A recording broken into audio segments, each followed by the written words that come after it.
Hello, I'm Peter Sandercock. I'm Professor of Medical Neurology at the University of Edinburgh, and I've been involved in clinical trials and epidemiological research for the last 30 years. How did I get into research? That's a very interesting question. Well, it started out with a job in Oxford working for Charles Warlow. He offered me a job as a junior research fellow to do a study of the incidence of stroke in Oxfordshire back in the 1980s.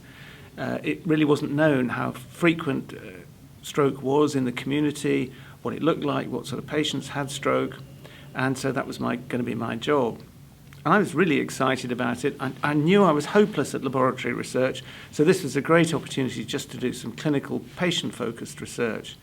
And I remember talking very enthusiastically to another neurologist about what I was going to do for my research. And I was talking about how we were going to measure the incidence of stroke and what we were going to scan all the patients. And he said, yeah, well, that's very interesting, but what's the question? What's the hypothesis that you're testing? And I was drawn up short, and I was thinking, oh, my goodness, well, that is a good question. And it was a bit of an awakening. Fortunately, I went off on a training course in epidemiology and began to realize what the difference between a hypothesis and a research question and the aims and objectives of a study were. And so we were then able to design some research questions or specify some research questions, and that helped my research enormously.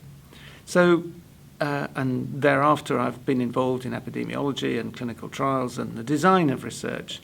And it's an interesting thought, but an awful lot of clinicians think because they're trained in medicine, they know how to do clinical research. And I very rapidly discovered that you need a training in epidemiology and statistics to really do good research.